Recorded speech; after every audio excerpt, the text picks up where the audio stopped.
entrance cum eligibility test controversy continues to hog the headlines, with even the ordinance issued by the centre earlier this week failing to put a lid on the debate. Here is the NEET controversy demystified. So, what is NEET?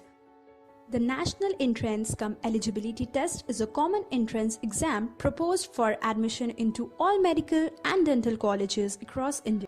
If you want to be a doctor or a dentist in India, the centre says that you will have to take this exam and qualify with a rank. Efforts have been on to have NEET implemented since 2010 and have been hampered by various flip-flops by government and by court orders. Finally, last month, the SC ordered NEET to be held from this year onwards. The government first said they would implement the court order and then came up with an ordinance to partially nullify the SC order for this year by giving selective exemptions from NEET for this year alone. So, is NEET good for India? Yes, undoubtedly it is. An exam that seeks to ensure that those aspiring to become doctors and dentists in India or of a certain minimum academic standard cannot be faulted.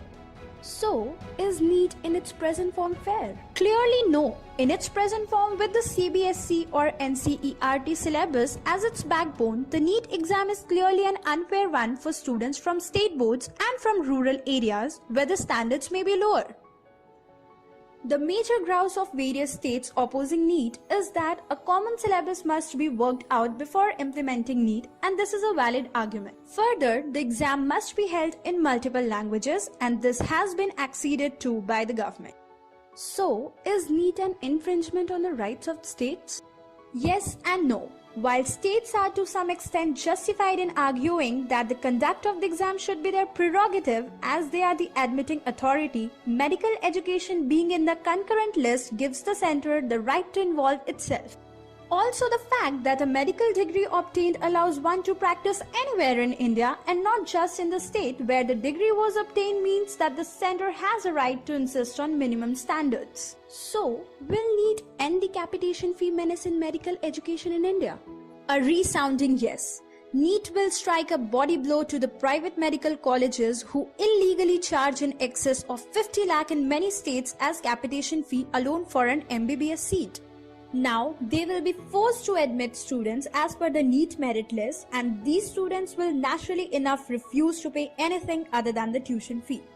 We could see the official tuition fee go up in the coming years, but eventually medical education will still be less expensive than what it is now. Also, the generation of a huge amount of black money would be stopped. So, will NEET impact on reservation, putting OBC and SC/ST students at a disadvantage, and will it impact on domicile quotas in states? No, reservation and domicile quotas will not be affected in any manner. The admission based on the NEET merit list will be as per existing reservation and domicile quota norms in each state. The only issue that needs more clarity is what will be done if there are not enough students in any category to fill the seats. Will the seats lapse or will they become general quota seats?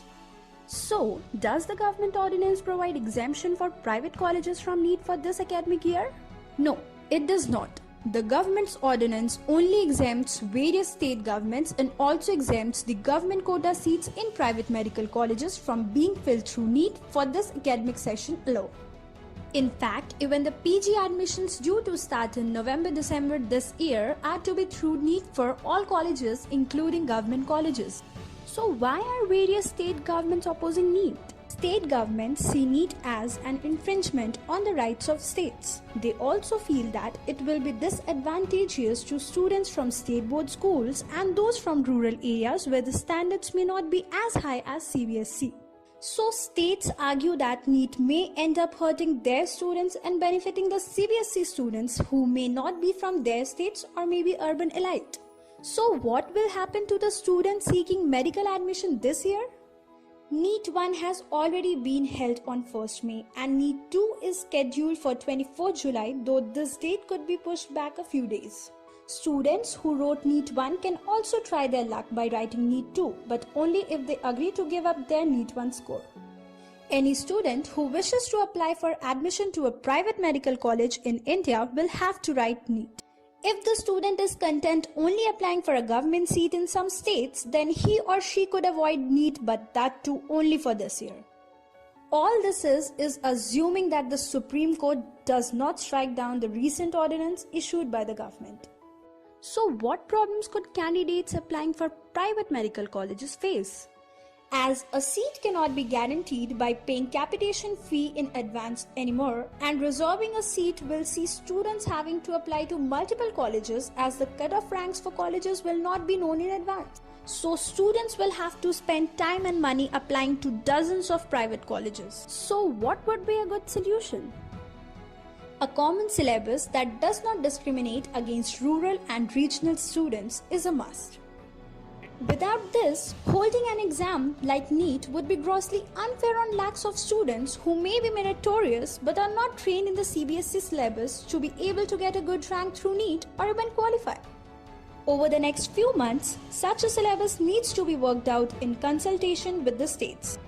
One of the major complaints of the states is that they have not been fully consulted on many issues, especially the syllabus for the NEET exam.